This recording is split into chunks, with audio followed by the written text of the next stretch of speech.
Welcome to today's Qualified at the Intersection. Today I was going to make a more personal, easy, breezy newsletter because I get this question all the time from people, which is, how do you do a newsletter every day? I could never do that.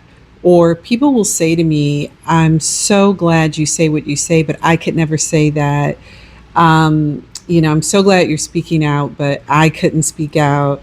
And so, it's a very interesting dynamic as a creator to step into a gap, into a space that there is a lot of unknowns. I mean, there are some unknown unknowns at this moment about what it means to speak out authentically about things that you are concerned about and that you worry about.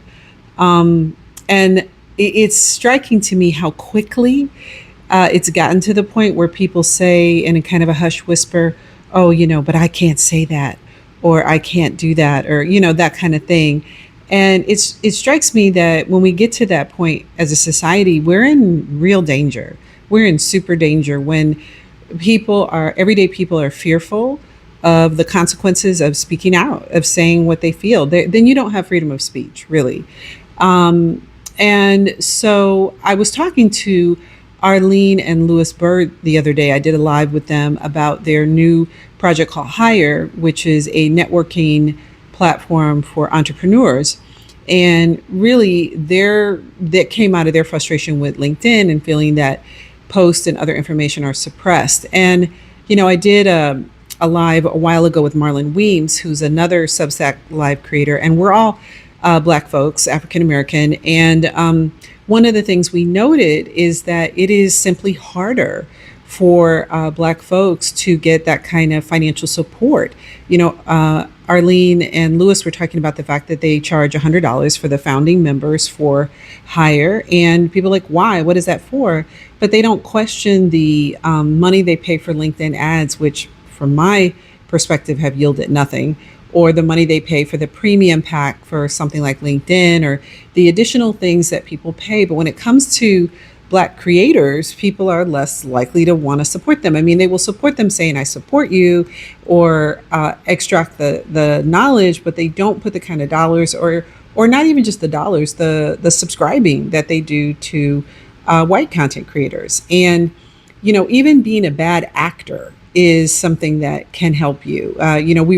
Marlon Weems and I were talking about the fact that this white woman screamed the N-word at a little boy who the family said the little boy is autistic. He's 8, and he pulled some applesauce out of her bag, and she went on a tirade. Well, she got $800,000, in support. And I guess part of our question is, is it just that those people are willing to pool their money for bad things, or, what's the deal? And for me, I will say that it is hard sometimes to create every day, mainly not even the speaking, writing, because for those of you who may remember, I talked about my process, and my process is just what I'm doing right now.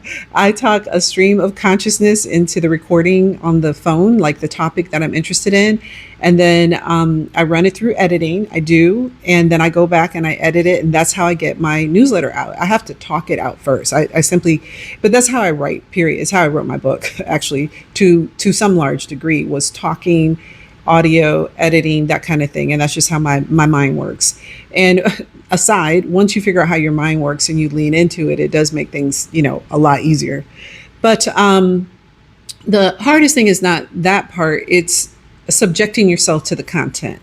In other words, reading about the horrific things every day that are happening to people in this country that cause you anxiety, stress, pain, worry, and fear.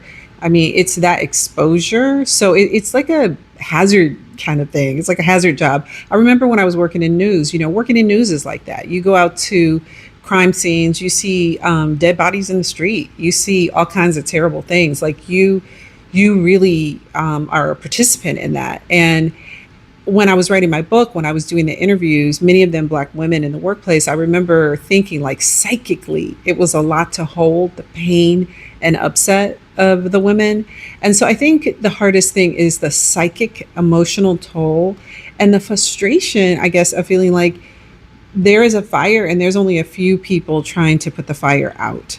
and as opposed to everybody being like, wait a minute, this is ridiculous.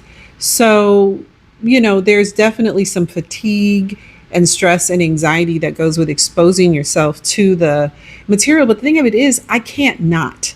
I see people every day, and I myself enjoy myself. I'm not sitting up in the house crying every 5 minutes, but there is a freedom some people have, and you can feel it. There's a lightness because at the end of the day, none of this is really going to impact them. They have the money, or they're the right color, or the right gender, where yes, this is bad, but they're going to be fine either way.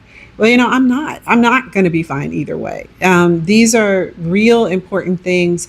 My livelihood, my emotional stability, and likely in this country at this moment, our physical safety, right? So that's really what it takes to be this kind of creator, and it is an interesting road for me. My ultimate goal is to Lewis and Arlene are making that move from LinkedIn to their platform. My ultimate goal is to grow my Substack to a big enough group that I can migrate them over to something more organic for me. And so if you like this work and you think, oh, I could never say that, or I want to do that, support the work. And you can support it by becoming a subscriber. You can be a free subscriber. If I get to 5,000 subscribers, that opens other opportunities for me on the platform. So every subscriber matters. If you use the material, you cite the material, consider becoming a paid subscriber. $5 a month, $50 a year. I mean, everybody and their grandma now is trying to do a subscription. I'm gonna tell you something. I always ramble off, but CNN is doing subscriptions for their news stories, which I feel some kind of way about, because CNN charges for their cable news service. They get money, they get advertisement, and you're really going to nickel and dime people online with like really important things they need to know. I mean, here's the thing. My newsletter is totally free. These videos are free. There's only certain extra things, the trainings, subscriber specific deeper dives, things like that you have to pay for. And so, yeah, just the whole CNN subscriber thing I think is weird. But so these are the things, and I'm trying a couple different things, see what pulls more subscribers, what gets people to really place the value they say they place to getting the information by either becoming a free subscriber or a paid subscriber. And this Friday, I'm going to do something different, which I'm going to do a live Friday roundup. So, and I'm going to go live about 12:30 on Friday to do my live roundup, and then of course it'll pop up as a video. But anyway, I get a lot of questions about this, so I just thought I would do a video, and yeah, happy whatever day this will be, Wednesday. Wednesday.